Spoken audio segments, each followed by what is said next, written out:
ជំរាបសួរពុកម៉ែបងប្អូនទាំងអស់គ្នាថ្ងៃនេះគឺខ្ញុំបានផ្លែត្រឡប់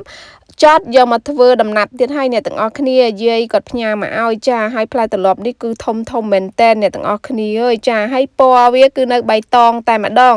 តែបៃតងនេះគឺវាមិនមែនខ្ចីទេបងប្អូនទាំងអស់គ្នាត្រឡប់នេះគឺវាចាស់ចង់ទុំហើយចាទុកតែបន្តិចទៀតគឺវាទុំជ្រាយចិត្តលេងកើតតែម្ដងត្រឡប់នេះដូចជាប្រភេទខុសពីត្រឡប់ដែលខ្ញុំចិត្តធ្វើតំណាប់រាល់ដងណាយាយក៏គាត់ថាដែរគាត់ថាគាត់អត់ដែលឃើញផ្លែត្រឡប់ណាចឹងទេត្រឡប់ចត់បែបហ្នឹងណាគឺផ្លែវាធំមែនតែនហើយនោះពណ៌សម្បុររបស់វាគឺថាបើសិនជាទុកវាឲ្យពណ៌រៀងលឿងដូចអាមួយនេះដែលនៅកណ្ដាលនេះអ្នកទាំងអស់គ្នាទុកឲ្យពណ៌លឿងអញ្ចឹងចិត្តទៅគឺជ្រាយខ្វាច់តែម្ដងចាត្រឡប់ហ្នឹងបើសិនជាប្រភេទហ្នឹងណាប្រភេទផ្សេងគឺអត់អីទេតែប្រភេទដែលខ្ញុំចិត្តនេះគឺខ្ញុំបានចិត្តហើយគឺថាវាទុនជ្រាយល្អៀកតែម្ដងបងប្អូនទាំងអស់គ្នាអញ្ចឹងហើយគឺត្រឡប់ប្រភេទនេះបើសិនជាយើងបេះវាបែបខ្ចីប៉ុណ្ណឹងមិនមែនខ្ចីទេចាបងប្អូនចាស់ប៉ុណ្ណឹងគឺថាងាយស្រួលចិត្តតែម្ដងនឹងហើយឥឡូវគឺខ្ញុំចាប់ផ្ដើមរៀបចំដើម្បីធ្វើជាដំណាប់ចាមុននឹងខ្ញុំចិត្តដំបូងឡើយគឺខ្ញុំជូតវាឲ្យស្អាតដូចមិញនឹងសិនចាបន្ទាប់ពីខ្ញុំបានជូតវាឲ្យស្អាតអស់ហើយចឹងទៅខ្ញុំចាប់ផ្ដើមក្តិចនេះអាហ្នឹងគេហៅក្តិចស្អីគេចេះចាបងប្អូនអានៅក្បែរតើងវាហ្នឹងអាស្លឹកគៀនក្បែរតើងហ្នឹងគឺយើងបេះវាចេញឲ្យស្អាតទៅដើម្បីក្នុងការងាយស្រួលចិត្តបើកាលណាយើងអត់បេះវាទេពេលដែលយើងចិត្តគឺវាពិបាកចិត្តណាចិត្តទៅវាប៉ះអាកន្លែងហ្នឹងហើយ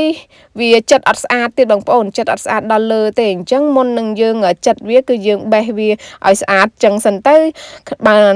យើងងាយស្រួលចិត្តហើយចិត្តបានស្អាតទៀតហើយនៅពេលដែលបេះបងប្អូនទាំងអស់គ្នាគឺប្រុងប្រយ័ត្នសូមកុំឲ្យដាច់តើងកាលណាបើដាច់តើងទៅគឺយើង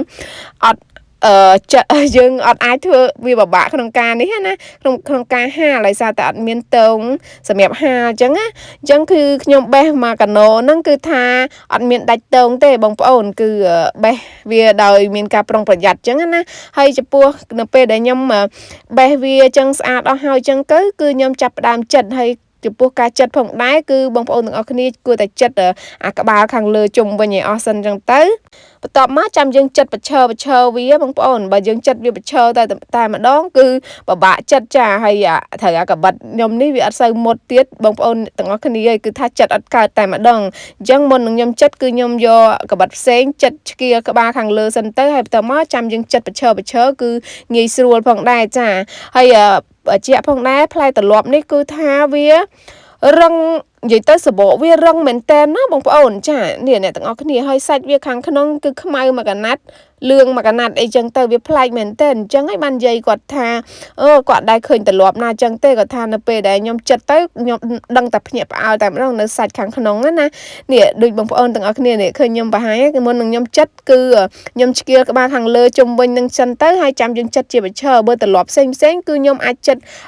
អត់ចាំបាច់យកកបិតធម្មតានឹងចិត្តទេយកសម្រាប់ចិត្តខាងកបិតចិត្តពណ៌ក្រហមហ្នឹងឆ្កៀលក្បាលខាងលើហ្នឹងទៅក៏បានក៏ប៉ុន្តែផ្លែកត្រឡប់ហ្នឹងគឺខ្ញុំចិត្តអត់កើតទេបងប្អូនគឺវារឹងតែម្ដងតោះតែខ្ញុំយកកបិតធំនេះមកចិត្តខាងលើសិនទៅចាំខ្ញុំចិត្តប្រឈើ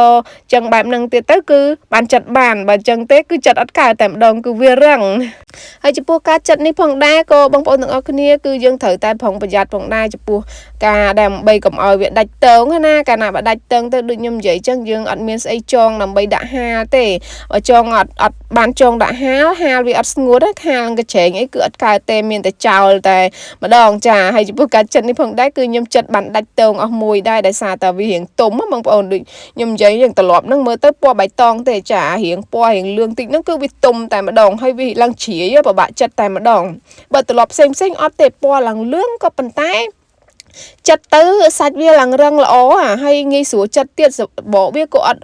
ត់រឹងដល់ថ្នាក់នឹងដែរចាហើយខ្ញុំហិតមើលចិត្តទៅវារៀងធំដូចឆ្អេះមិនទេបងប្អូនឆ្អេះដូចស្វាយឆ្អេះយើងអញ្ចឹងណានិយាយទៅប្លែកម្ដងនិយាយទៅប្លែកហ្មងញ៉ាំដែរឃើញត្រឡប់ណាស់អញ្ចឹងដូចនិយាយថាអញ្ចឹងចាហើយចិត្តតម្រាំទៅអស់ចិត្តឡើងឈឺដៃបងប្អូនទាំងអស់គ្នាវាច្រើនណាហើយធំហើយវារឹងទៀតចាដល់តែពេលខ្ញុំចិត្តអស់ហើយអញ្ចឹងទៅគឺខ្ញុំចាប់ផ្ដើមដាក់ចងអញ្ចឹងទៅចងវាដូចតែផ្លែត្រឡប់អីផ្សេងអញ្ចឹងទៅចង មកខ្សែ5ហ្នឹងកំវែងពេកកណាបើវែងពេកចឹងទៅចងនៅហាលនៅខាងក្រៅទៅវាធ្លាក់មកដល់ក្រោមកូនវិលវាយលេងចឹងទៅយើងចងមកល្មមណា3ក៏បាន4ក៏បាន5ក៏បានអីចឹងទៅមកតំណងដែលយើងគិតថាគួរសមចឹងណាចាហើយរបៀបចងគឺ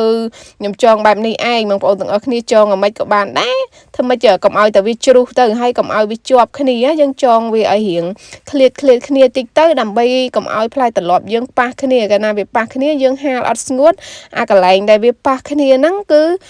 វាជ្រាយចេញទឹកតែម្ដងគឺវាអត់ល្អទេបងប្អូនទាំងអស់គ្នាយើងហាលអត់ស្ងួតត្រឡប់យើងក៏អត់ឆ្ងាញ់ដែរជ្រាយវាអត់ឆ្ងាញ់តែម្ដងចានេះហើយខ្ញុំចង់និយាយទៅធំតែម្ដងអ្នកទាំងអស់គ្នាឃើញឡើងធំផ្លែត្រឡប់នេះហើយនិយាយថាដឹងតែហាលយូរថាហាលដឹងតែស៊ីពេលជាងត្រឡប់ធម្មតាដោយសារតែវាធំណាហើយខ្ញុំចងបាន5ចឹងទៅកាត់វាម្ដងចឹងទៅឬក៏4នេះកាត់វាម្ដងចឹងទៅចា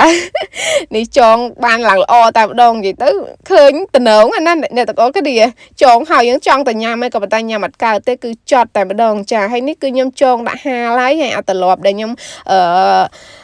ចងដាក់ហាសាមុនហ្នឹងគឺថាចិត្តបានញ៉ាំឲ្យបងប្អូនទាំងអស់គ្នានិយាយទៅចិត្តបានញ៉ាំអីខ្ញុំបេះញ៉ាំម្ដងកាលគាត់ថាហាលវាអត់ទាន់ក្រៀមទេតែក៏ប៉ុន្តែវាផ្អែមហើយឡើងឆ្ងាញ់តែម្ដង